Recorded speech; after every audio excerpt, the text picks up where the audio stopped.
Selamat datang di Tan Hari Channel. Channel tentang novel-novel yang sedang viral saat ini. Mohon bisa di-like dan subscribe ya. Terima kasih. Sekarang, Raja Iblis Awan Merah membentuk segel tangan, dan energi iblis merah gelap meledak keluar, berubah menjadi 3 ular. Piton es ganas yang menerjang langsung ke tanah di tengah segitiga bendera formasil. Ledakan, dingin ekstrim bertabrakan dengan panas ekstrim, menghasilkan jeritan yang menusuk telinga. Magma di seluruh gua meletus seketika, tetapi pada saat itu juga, ular piton es itu masuk ke dalam urat bumi. Membekukan kekuatan urat api yang bergejolak untuk sesaat. Chen Ping melakukan gerakan. Dia bahkan tidak menggunakan pedang pembunuh naga, melainkan menyatukan jari-jarinya seperti pedang, dengan secerca energi pedang kacau yang kabur namun sangat halus mengembun di ujung jarinya. Langkah kakinya tidak stabil, tetapi gerakannya secepat hantu, melesat melewati bagian tengah dari 3 bendera barisan. Ujung jari menyentuh dasar pilar kristal itu. Merusak. Satu kata, ringan dan lapang. Serangkaian suara retakan terdengar dari dalam pilar kristal, dan cahaya dari rune di pilar tersebut dengan cepat meredup. Segera setelah itu, seolah-olah dalam reaksi berantai, 8 pilar kristal lainnya bergetar secara bersamaan, dan aliran magma pada susunan tersebut mulai menjadi tidak teratur dan berbalik arah. Mundur. Chen Ping berteriak pelan dan segera mundur. Ketiganya baru saja melangkah keluar dari pintu masuk gua ketika sebuah ledakan yang memekakkan telinga datang dari belakang mereka. 9 pilar kristal itu hancur berkeping-keping, mengirimkan magma membumbung ke langit dan menelan seluruh gua. Namun, gelombang kejut dari ledakan tersebut tertahan oleh lorong yang sempit dan tidak menyebar terlalu jauh keluar.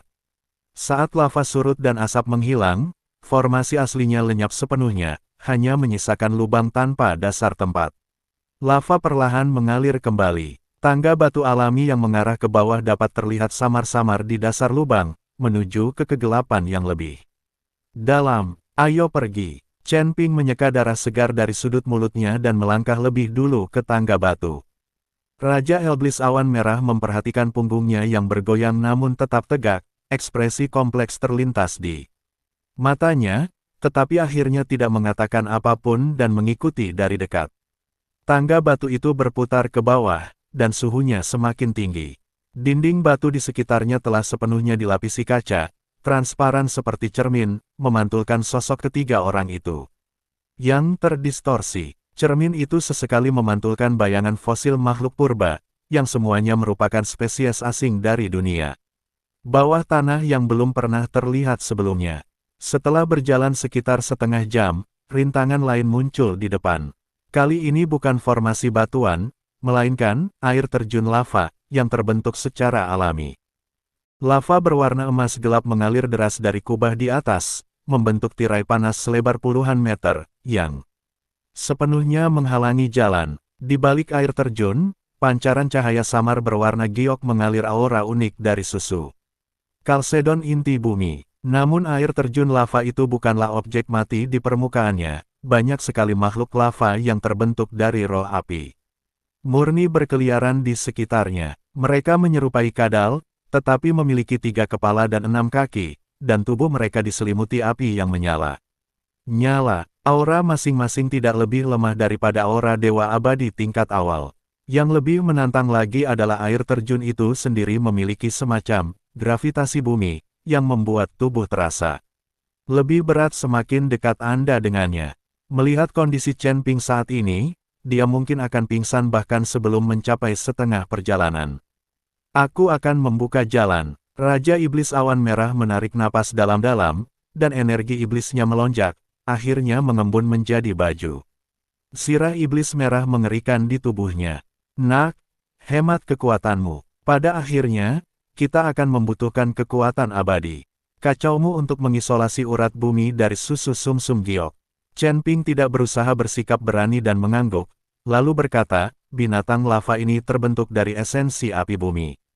Dengan inti di kepala tengahnya, mereka sangat kuat dan dapat beregenerasi tanpa batas dengan memanfaatkan kekuatan air terjun, kecuali jika inti api di ketiga kepala tersebut hancur secara bersamaan.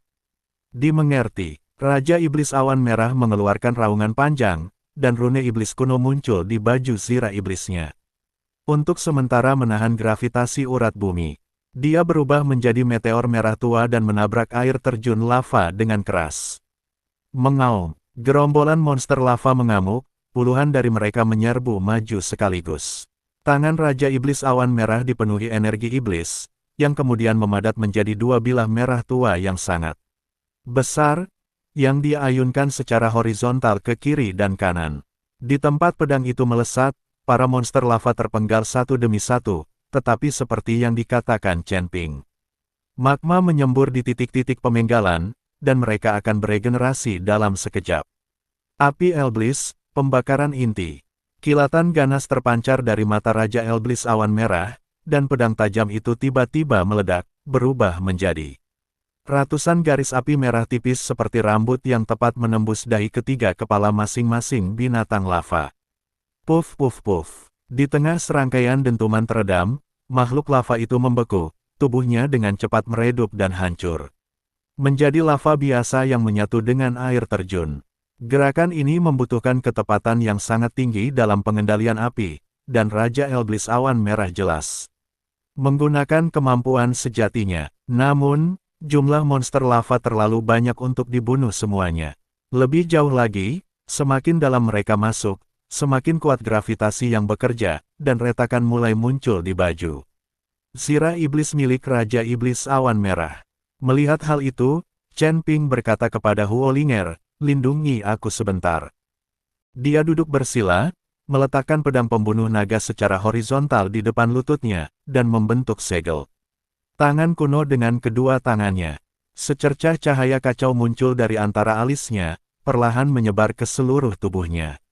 Api Elblis pemakan jiwa di luka di dada kirinya tampak terstimulasi, melancarkan serangan balik yang ganas, dengan pola merah gelap menyebar ke arah jantungnya. Kota, Chen Ping meraung, dan garis keturunan naga emas di dalam tubuhnya melonjak dan mendidih, suara raungan naga bergema di meridiannya, secara paksa mendorong api iblis itu mundur setengahnya. Memanfaatkan jeda singkat ini, dia sepenuhnya mengaktifkan kekuatan keabadian kekacauan miliknya, menyesuaikan sifatnya menjadi asimilasi. Ini bukan serangan, melainkan penyusupan. Kekuatan abadi yang kacau itu mengalir seperti merkuri, diam-diam menyatu ke dalam urat-urat bumi di sekitarnya. Mensimulasikan aura yang sama seperti air terjun lava. Proses ini sangat berbahaya, sedikit kesalahan langkah dapat mengakibatkan reaksi balik dari energi spiritual api bumi, yang menyebabkan cedera lebih lanjut. 10 tarikan napas kemudian, Chen Ping tiba-tiba membuka matanya, darah menetes dari sudut mulutnya, tetapi dia berteriak, "Senior!" 7 zang ke kiri dan 3 kaki di belakang air terjun, ada simpul gravitasi yang menghancurkannya. Raja Iblis Awan Merah sedang dikepung oleh 5 binatang lava berukuran sangat besar. Mendengar ini, dia tidak ragu. Dia menahan 2 serangan lava yang berat, baju besi iblisnya hancur berkeping-keping. Kemudian dia menggunakan momentum itu untuk menerjang ke kiri, mengumpulkan semua kekuatan iblisnya, dan meninju tempat yang ditunjuk Chen Ping. Patah. Suara tajam seperti pecahan kaca. Seluruh air terjun lava bergetar hebat, dan medan gravitasi tiba-tiba melemah sebesar 30%. Makhluk lava yang berenang itu berhenti sejenak, dan kekerasannya menurun secara signifikan. Sekarang, Chen Ping mengerahkan sisa kekuatannya untuk berdiri. "Ikuti aku." Dialah yang pertama kali menerobos air terjun, pedang pembunuh naganya menciptakan pusaran kacau di depannya. Untuk sementara waktu membelokkan lahar dan monster lahar yang bergejolak. Huo Linger mengikuti dari dekat, api sejati bumi miliknya berubah menjadi perisai pelindung. Di belakang istana Raja Elblis Awan Merah, energi iblis melonjak, mati-matian menahan celah yang berusaha menutup.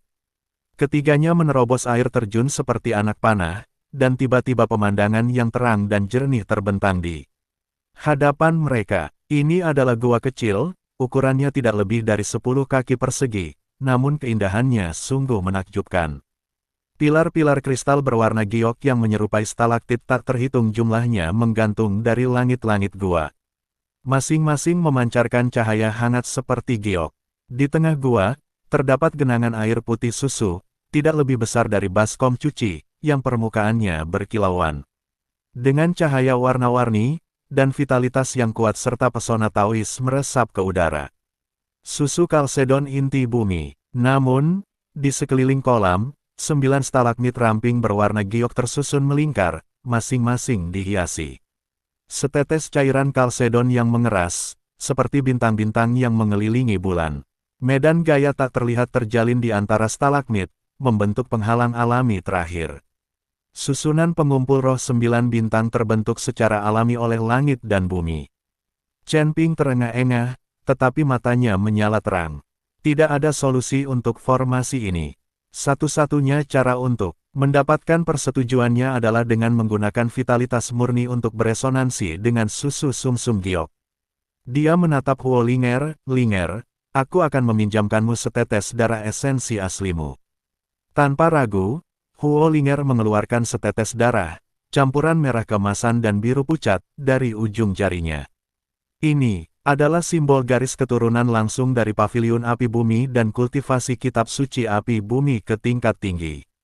Chen Ping mengambil setetes darah itu, lalu menusuk telapak tangannya dengan jarinya, mengeluarkan setetes darah merah keemasan yang mengandung energi kacau dan garis keturunan naga emas.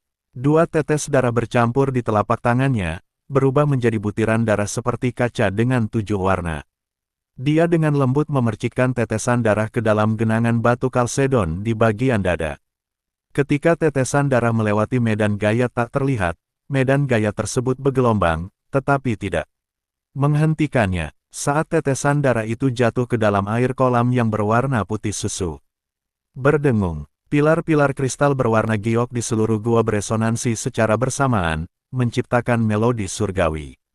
Air kolam beriak, dan bola kecil seukuran kepalan tangan berisi sari Kalsedon kental dan lembut perlahan muncul dari tengahnya. Pancaran 7 warnanya mereda, berubah menjadi kilau giok putih murni dan hangat. Chen Ping mengulurkan tangan dan memberi isyarat, dan bola sari sumsum giok itu dengan patuh terbang dan mendarat di dalam botol giok dingin yang telah dia siapkan sebelumnya. Saat air susu Kalsedon meninggalkan kolam, tetesan air susu Kalsedon dari puncak 9 stalagmit di sekitarnya secara bersamaan jatuh dan mengalir ke dalam kolam. Air kolam terisi kembali dengan kecepatan yang terlihat oleh mata telanjang, hanya cahaya matahari terbenam yang sedikit redup. Harta spiritual surga dan bumi diperoleh dengan cara yang benar dan sumbernya tidak akan pernah habis. Sudah selesai. Chen Ping menghela napas lega, tetapi tidak mampu bertahan lagi. Dia terhuyung mundur dan ditopang oleh Huo Linger. Saat Raja Elblis Awan Merah menatap botol giok yang dingin itu, gelombang kegembiraan akhirnya muncul di matanya. Yang telah tenang selama ribuan tahun. Dia membuka mulutnya, tetapi hanya berhasil mengucapkan satu kalimat, anak muda, permintaan ini. Senior, menyelamatkan pasanganmu adalah prioritas utama. Chen Ping tersenyum lemah dan menyerahkan botol giok itu. Kita harus segera meninggalkan jurang inti bumi. Meskipun pemakan jiwa telah dikalahkan dan melarikan diri, tempat ini tidak aman untuk ditinggali terlalu lama. Raja Iblis Awan Merah mengangguk dengan tegas dan dengan hati-hati menyimpan botol giok itu. Ketiganya kembali melalui jalan yang sama, dan karena formasi mereka telah terpecah, perjalanan menjadi jauh lebih lancar. 2 jam kemudian, mereka akhirnya melihat kembali pintu masuk ke jurang Elblis yang dijaga oleh Paviliun Api Bumi. Saat melangkah keluar dari jurang Elblis, Chen Ping menoleh ke belakang menatap kegelapan tanpa dasar, matanya dalam dan tak terduga. Sang pemangsa jiwa melarikan diri ke surga ke-12, bayangan gerbang reinkarnasi, ancaman istana jalan jahat. Semua ini akan menghadapi pertarungan terakhirnya di dunia yang lebih luas dan lebih berbahaya itu. Dia menggenggam pedang pembunuh naga dengan erat. Meskipun luka di dada kirinya masih berdenyut, kekuatan abadi kekacauan secara bertahap mulai menguasai dirinya. Jalan di depan penuh dengan bahaya, tetapi pedang sudah berada di tangan. Kemudian mereka membuat jalan menembus bangunan itu. 12 langit, dengan markas besar istana jalan jahat yang megah berdiri tegak di kedalaman kehampaan. Seluruh kompleks istana dibangun dari tulang-tulang hitam yang tak terhitung jumlahnya, dengan lampu-lampu abadi. berisi api jiwa sebagai intinya tergantung di atap.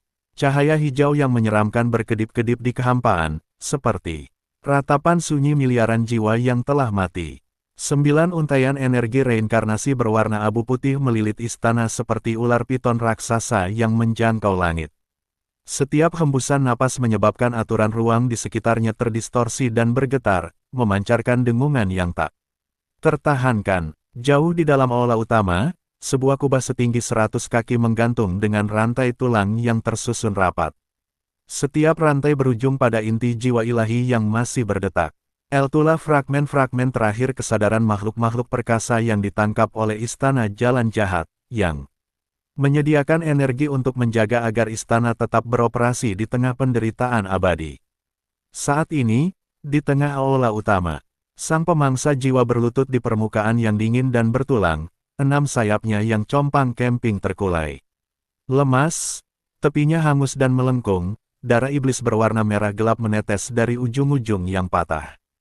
Lengan kirinya terputus di bahu, dan gumpalan energi pedang abu-abu berputar-putar di sekitar luka.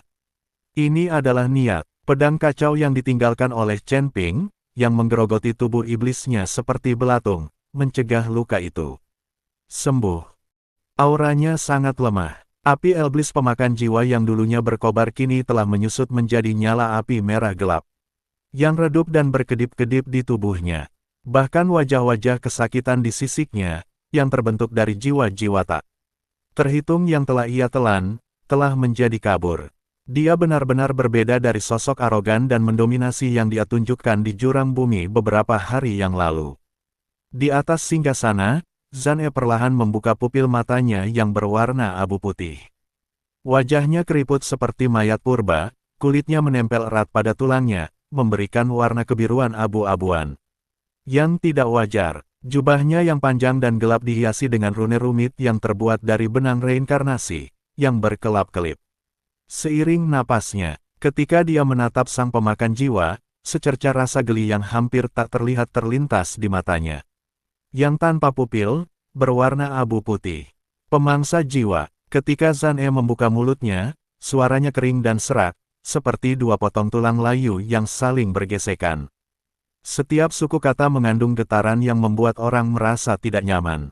Sudah 10.000 tahun sejak terakhir kali aku melihat Raja Iblis pemakan jiwa, yang pernah melahap jutaan jiwa dan keganasannya mengguncang 9 langit. Hari ini, dia seperti anjing liar, merangkak di depan istanaku memohon belas kasihan. La perlahan bangkit, jubah panjangnya berkibar tanpa tertiup angin, dan energi siklik di sekitarnya mengalir seperti makhluk hidup, mengaduk pusaran sunyi di aula. Lengannya diputus oleh seorang junior di alam dewa abadi, api iblisnya lenyap, dan dia melarikan diri dalam keadaan menyedihkan ke tempat ini. Zan E berjalan menuruni tangga singgasana, sepatu bersol tulangnya mengetuk tanah dengan suara klik yang tajam.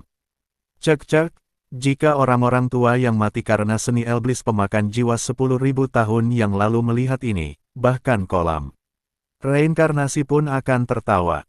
Wajah sang pemangsa jiwa berkerut hebat, saat rasa malu, amarah, dan penghinaan menggerogoti jiwanya seperti ular berbisa. Dia menggertakkan giginya, tetapi akhirnya menundukkan kepala dan berkata dengan suara serak dan susah payah.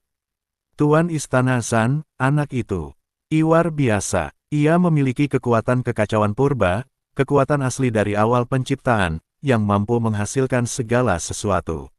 Dan kembali ke kehampaan dari semua hukum, dan juga memiliki garis keturunan naga emas. Kekuatan fisiknya sebanding dengan naga purba, dan kemampuan pemulihannya sangat menakjubkan. Dia juga mengolah kitab suci api bumi sejati, yang api bumi sejatinya dirancang khusus untuk melawan ilmu sihir jahat dan iblis. Dengan setiap kata yang diucapkan, kebencian sang pemangsa jiwa semakin menguat ketika ketiganya digabungkan. Kekuatan tempur mereka sudah mampu mengalahkan seorang immortal di atas level mereka. Aku hanya lengah dan disergap oleh niat pedang kacau anehnya. Kekuatan abadi yang kacau. Pupil mata Zan E yang berwarna abu putih sedikit menyempit, dan energi siklik yang mengalir di sekitar tubuhnya membeku sesaat. Ketiga kata itu seolah menyentuh ingatan yang terpendam.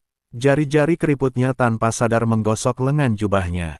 Dan secercah kecemasan yang hampir tak terlihat terlintas di mata abu-abunya. Namun, hanya dalam sekejap, ia kembali tenang dan terkendali. Ini memang langka. Suara Zan E masih terdengar kering, namun mengandung kedalaman makna yang tak terlukiskan sejak awal waktu. Kekuatan kekacauan telah lama menyebar ke seluruh langit dan berbagai alam, berubah menjadi hukum yang tak terhitung. Jumlahnya sungguh tidak banyak yang mampu memadatkan kembali kekuatan keabadian kekacauan. Dia berhenti sejenak, pandangannya kembali tertuju pada sang pemakan jiwa, nadanya berubah dingin, tapi kekalahan. Tetaplah kekalahan, mengapa harus bicara lebih banyak? 10.000 tahun yang lalu, ketika kau menguasai seni Elblis, pemakan jiwa dan melahap jutaan jiwa untuk menempa tubuh iblismu, betapa agungnya dirimu. Zan E berjalan mendekati sang pemakan jiwa, jari-jarinya yang layu perlahan terangkat untuk menyentuh ujung sayapnya yang compang camping. Kemanapun ujung jarinya menyentuh, energi reinkarnasi meresap ke dalam tubuh iblis yang hancur itu, menyebabkan sang pemakan jiwa gemetar hebat gemetaran yang berasal dari kedalaman jiwanya. Dia merasakan bahwa sumber kekuatan iblisnya sedang diselidiki dan dianalisis oleh energi reinkarnasi yang aneh itu. Lalu sekarang, Zan E menunduk, matanya yang berwarna abu putih menatap langsung ke pupil hijau mengerikan milik sang pemangsa. Jiwa, dipenuhi rasa malu dan takut. Setelah hanya 10.000 tahun penindasan, ketika dia terlahir kembali, dia bahkan tidak mampu menghadapi seorang junior. Dia menegakkan tubuhnya, menggelengkan kepala, dan berkata dengan sedikit penyesalan, tidak apa-apa. Jantung sang pemangsa jiwa menegang. Dia merasakan sesuatu yang tidak beres dalam nada bicara Zan E, itu bukan sekadar ejekan atau penghinaan sederhana. Tuan Istana Zan, sang pemakan jiwa tiba-tiba mendongak, bicaranya semakin cepat, jika kau membantuku pulih dari luka-lukaku, aku bersedia menawarkan kepadamu ajaran lengkap dan sejati dari seni Elblis pemakan jiwa. Seni iblis ini diciptakan olehku lebih dari 10.000 tahun yang lalu, dapat melahap jiwa-jiwa ilahi untuk memperkuat diri. Jika seseorang dapat mengembangkannya hingga potensi penuhnya, ia bahkan dapat melawan ahli tingkat 4 dari alam abadi atas. Melihat ekspresi Zan E tetap tidak berubah, dia menggertakkan giginya dan melanjutkan, lebih jauh lagi, aku bersedia melakukan segala yang aku mampu untuk membantumu mendominasi 12 langit. Meskipun aku terluka, fondasiku sebagai dewa tertinggi masih utuh, dan pemahamanku tentang aturan reinkarnasi jauh melampaui kultivator biasa. Seni Elblis pemakan jiwa. Zan E mengulangi kata itu dengan suara rendah, jari-jarinya yang keriput dengan lembut menelusuri sayap sang pemakan jiwa yang compang camping. Gerakan itu selembut membelai sebuah karya seni yang berharga. Tiba-tiba, dia tersenyum. Senyumnya tampak menyeramkan dan menakutkan. Sudut-sudut mulutnya melebar lebih dari biasanya, memperlihatkan giginya yang berwarna abu-abu keputihan. Itu bukanlah warna yang seharusnya dimiliki oleh orang yang masih hidup, warnanya lebih mirip warna tulang yang terkikis oleh waktu. Aku memang membutuhkan bantuan para kultivator di alam abadi atas.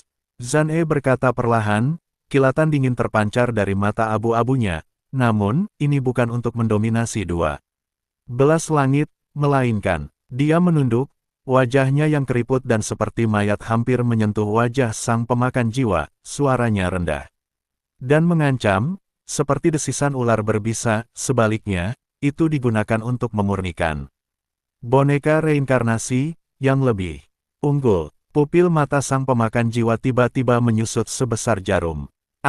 Dia tiba-tiba mencoba melompat, tetapi tubuhnya yang terluka parah, ditambah dengan kehadiran energi reinkarnasi yang mencekam di aula utama, membuatnya merasa seolah-olah tenggelam ke dalam rawa. Begitu dia bergerak, dan bahkan mengangkat lengannya pun sangat sulit.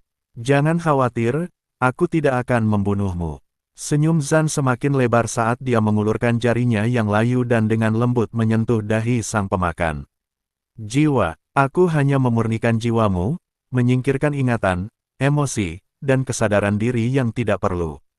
Pertahankan naluri bertarungmu, fondasi kultivasimu, dan pemahamanmu tentang teknik, agar semuanya dapat menjadi pedang yang paling tajam dan paling setia di tanganku. Suaranya memiliki daya pikat yang aneh, pada saat itu, kamu tidak akan merasakan sakit lagi, tidak akan ada rasa takut lagi, tidak akan ada keraguan lagi, hanya naluri untuk kepatuhan mutlak. Seni iblis pemakan jiwamu akan dimanfaatkan sepenuhnya, pengalaman tempurmu akan sepenuhnya berada di bawah kendaliku, dan kau bahkan dapat menggunakan energi reinkarnasi untuk membentuk kembali tubuh iblismu, mencapai kondisi yang bahkan lebih kuat daripada masa jayamu. Bukankah ini bentuk lain dari keabadian? Sebelum dia selesai berbicara, Zan E tiba-tiba menjentikkan jarinya di dahi sang pemangsa jiwa. Berdengung, energi reinkarnasi di seluruh aula tiba-tiba melonjak dengan dahsyat. Rantai tulang yang tergantung dari kubah bergoyang liar, dan inti jiwa ilahi yang tergantung di atasnya mengeluarkan jeritan yang menusuk telinga. Rune reinkarnasi yang tersusun rapat di lantai, dinding, dan pilar menyala secara bersamaan, menerangi aula dengan cahaya putih keabu-abuan yang membuatnya menyerupai alam hantu. 9 rantai abu putih, terbentuk dari energi siklik murni, muncul dari kehampaan. Setiap rantai setebal mangkuk, dan permukaannya ditutupi dengan rune kuno yang padat, berpilin, dan menggeliat. Rantai-rantai itu melesat menembus ruang angkasa begitu muncul, menembus 9 titik akupuntur utama di tubuh sang pemakan jiwa dengan kecepatan yang tak terhindarkan. Titik Baihui di puncak kepala, titik Yintang di antara alis, titik Tanzong di dada, titik Qihai di perut bagian bawah, titik Jianjing di kedua lengan, dan titik Yongquan di kedua kaki. Sang pemangsa jiwa mengeluarkan jeritan yang sangat melengking. Bukan hanya rasa sakit fisik, tetapi juga rasa sakit yang luar biasa karena jiwa seseorang dipaksa untuk terkoyak dan dicabut. 9 rantai reinkarnasi itu bagaikan 9 ular berbisa yang rakus, dengan panik menyedot kekuatan iblisnya. Kekuatan jiwa ilahinya, fragmen ingatannya, dan sisa-sisa kesadarannya. Segala sesuatu yang membentuk esensi dari pemangsa jiwa, disedot dan dimurnikan tanpa ampun. Dasar bajingan, berani-beraninya kau. Mata sang pemangsa jiwa merah padam, dan ledakan kegilaan terakhir meletus dari pupil hijaunya yang menyeramkan. Api iblis pemakan jiwa yang tersisa di dalam tubuhnya berkobar putus asa, berusaha melepaskan diri dari belenggu. Api merah gelap menyembur dari setiap pori-porinya, mengubahnya menjadi petugas pemadam kebakaran yang terbakar. Namun, rune-rune di permukaan rantai reinkarnasi bersinar terang, dan ki reinkarnasi berwarna abu putih mengalir deras ke dalam tubuh pemakan jiwa seperti gelombang pasang. Kemanapun ia lewat, api iblis pemakan jiwa tampak bertemu dengan musuh bebuyutannya, dengan cepat meredup dan padam. Energi reinkarnasi tampaknya memiliki kehendak sendiri, mengalir mundur sepanjang meridian, langsung menuju lautan kesadaran, dan mulai memurnikan inti jiwanya dengan lebih panik. Pemangsa jiwa, apa kau benar-benar berpikir aku tidak tahu apa yang kau pikirkan? Zan E mundur beberapa langkah, dengan dingin mengamati sang pemangsa jiwa yang meronta-ronta dalam belenggunya, mata abu-abunya sama sekali tidak bergeming. Kau berpura-pura setia, tetapi sebenarnya kau menggunakan istana jalan jahat untuk memulihkan diri. Begitu kau kembali ke puncak kekuatanmu, orang pertama yang akan berbalik melawanmu mungkin adalah aku, bukan begitu? Nada suaranya tenang, seolah-olah dia sedang menyatakan fakta yang sangat biasa. Lagi pula, jika seni iblis pemakan jiwa ingin berkembang lebih jauh, ia perlu melahap jiwa-jiwa ilahi yang lebih kuat lagi. Dan jiwa ilahiku, yang telah mengolah jalan reinkarnasi selama 10.000 tahun, pasti merupakan ramuan yang sangat menggoda bagimu. Gerakan sang pemangsa jiwa yang penuh perjuangan itu tersendat. Karena Zan benar, memang itulah rencananya. Pertama-tama, ia akan menggunakan istana jalan jahat untuk perlindungan agar pulih dari luka-lukanya, dan begitu kekuatannya pulih, ia akan memanfaatkan kesempatan untuk melahap jiwa Zan E dan mengambil alih istana jalan jahat. Pada saat itu, siapa di 12 langit yang akan menjadi lawannya? Sayang sekali, sayang sekali. Zan E menggelengkan kepalanya, mengangkat tangannya yang layu, dan membentuk segel tangan yang rumit dan aneh. Di kehampaan, aku telah hidup selama 10.000 tahun dan telah melihat lebih banyak konspirasi dan tipu daya daripada jiwa-jiwa yang telah kau telan. Aku telah membaca pikiranmu sejak saat kau melangkah ke aula kejahatan. Daripada memelihara harimau untuk menimbulkan masalah, lebih baik dia menekan kedua tangannya, yang membentuk segel tangan, dengan tajam ke bawah. Sempurnakan menjadi boneka. Ledakan. Lantai aula utama tiba-tiba retak. Banyak sekali batu bata tulang yang hancur dan beterbangan, memperlihatkan sebuah lubang besar tanpa dasar di tengah aula. Di dasar jurang, sebuah pintu tulang hitam pekat setinggi ratusan kaki perlahan muncul. Itu adalah pintu yang ditempa dari tengkorak cair makhluk hidup yang tak terhitung jumlahnya, dengan api abu putih menari-nari di rongga mata setiap tengkorak. Permukaan pintu itu dipenuhi dengan rune reinkarnasi yang berbelit-belit dan menggeliat, yang merayap dan tersusun ulang di atas tulang seperti makhluk hidup, memancarkan daya hisap yang mengerikan yang mendistorsi seluruh ruang aula. Gerbang reinkarnasi. Tidak, kau Zan yang jahat. Aku akan menghantuimu bahkan setelah kematian. Sang pemangsa jiwa mengeluarkan raungan putus asa, lah berjuang mati-matian, mengepakkan sayapnya yang berdaging dengan putus asa, dan bahkan secara paksa menumbuhkan daging baru dari lengannya yang terputus dalam upaya untuk merobek rantai itu, tetapi semuanya sia-sia. 9 rantai reinkarnasi tiba-tiba mengencang, menyeret tubuh iblisnya ke atas dan melemparkannya seperti barang muatan menuju gerbang reinkarnasi yang terbuka lebar. Ledakan. Di tengah pintu, tiba-tiba muncul pusaran berwarna abu putih dengan diameter beberapa puluh kaki.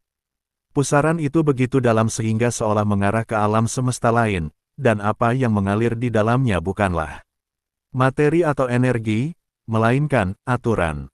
Aturan-aturan paling mendasar tentang siklus kelahiran, kematian, dan reinkarnasi. Saat tubuh iblis pemakan jiwa yang compang camping menyentuh pusaran, tubuh itu terkoyak dan ditelan oleh kekuatan yang tak tertahankan. Teriakannya tiba-tiba berhenti, seperti binatang buas yang tenggorokannya dicekik. Gerbang reinkarnasi perlahan tertutup. Ukiran rune pada gerbang tulang kembali tenang, hanya nyala api abu putih di rongga mata tengkorak di permukaan. Gerbang yang tampak sedikit lebih terang dari sebelumnya. Aula utama kembali sunyi. Zan-e berjalan menuju gerbang reinkarnasi, dengan lembut menekan telapak tangannya yang keriput ke permukaan tulang yang dingin, dan menutup matanya untuk merasakannya. Sesaat kemudian, senyum dingin dan puas muncul di bibirnya. Negeri reinkarnasi, memang penuh misteri. Di dalam gerbang reinkarnasi, kesadaran sang pemangsa jiwa secara bertahap menjadi jernih selama kejatuhan yang tak berujung. Jiwanya tertusuk dan terkoyak oleh rantai reinkarnasi, dan seharusnya ia jatuh ke dalam kekacauan dalam penderitaan yang luar biasa. Namun, suatu kekuatan eksternal berupa aturan-aturan secara paksa mempertahankan kejernihan kesadarannya. Memungkinkannya untuk sepenuhnya merasakan setiap rasa sakit dan setiap keputusasaan. Dia membuka matanya dan melihat dunia. Ruangan ini seluruhnya terdiri dari nuansa abu-abu dan putih. Langit berwarna abu-abu keputihan, tanpa matahari, bulan, dan bintang, hanya tertutup oleh lapisan tebal awan abu-abu. Keputihan yang tampak menekan, tanahnya berwarna abu-abu dan putih, dengan tanah yang retak, bebatuan yang terbuka, tumbuh-tumbuhan yang layu. Semuanya kehilangan warnanya, hanya menyisakan warna abu-abu dan putih yang suram. Energi spiritual yang mengalir di udara juga berwarna abu putih, suatu bentuk energi yang belum pernah dia temui sebelumnya. Suasananya dingin, sunyi mencekam, dan dipenuhi dengan keteraturan mutlak, benar-benar berlawanan dengan karakteristik kacau, serakah, dan melahap dari seni iblis pemakan jiwa yang dia kembangkan. Yang paling membuatnya merinding adalah penindasan aturan yang meluas di dunia ini. Di sini, seni iblis pemakan jiwa yang telah ia kembangkan dengan susah payah selama ribuan tahun beroperasi dengan kecepatan lebih dari 10 kali lebih lambat, dan setiap kali ia mengerahkan api iblis, rasanya seperti berjuang di rawa yang lengket. Persepsi jiwa terkompresi hingga radius 100 kaki di sekitar tubuh. Di luar itu, meskipun terlihat oleh mata telanjang, itu hanyalah kekosongan dalam persepsi. Bahkan persepsi tentang waktu pun telah terdistorsi. La merasa seolah-olah telah jatuh untuk waktu yang sangat lama, cukup lama bagi manusia untuk melewati puluhan siklus kelahiran, penuaan, penyakit, dan kematian, tetapi ketika ia mendongak, langit kelabu masih jauh di atasnya, jaraknya sama sekali tidak berkurang. Aku harus pergi. Sang pemangsa jiwa menggertakkan giginya, tekadnya yang tersisa mendorong jiwanya yang hancur dalam upaya untuk mendapatkan kembali kendali atas tubuhnya. Dia bisa merasakan bahwa gumpalan energi pedang yang kacau di lengan yang terputus itu sedang ditekan di dunia ini. Dan laju erosinya telah melambat secara signifikan. Namun sebaliknya, rasa sakit yang luar biasa akibat jiwa yang dicabut menjadi semakin jelas. Meskipun 9 rantai reinkarnasi telah lenyap, luka yang ditinggalkannya masih tetap ada. Jiwanya seperti ember, bocor, terus-menerus kehilangan esensi yang membentuk dirinya sendiri. Akhirnya, setelah terjatuh yang terasa abadi sekaligus sesaat, ia menyentuh tanah. Tidak ada benturan, tidak ada getaran, selembut bulu yang jatuh di atas air, hampir menakutkan. Sang pemangsa jiwa berusaha berdiri dan melihat sekeliling. Dia berdiri di dataran tandus yang membentang sejauh mata memandang. Tanah berwarna abu putih membentang hingga cakrawala, menyatu dan bercampur dengan langit yang juga berwarna abu putih di cakrawala. Tersebar di dataran itu terdapat beberapa pohon mati yang bengkok, batangnya tanpa kulit, hanya permukaan halus. Berwarna putih tulang, cabang-cabangnya menjulang ke langit seperti cakar hantu. Keheningan total, keheningan total, tidak ada angin, tidak ada suara serangga, tidak ada suara air mengalir, dan bahkan suara detak jantungku sendiri sangat samar sehingga hampir tidak terdengar.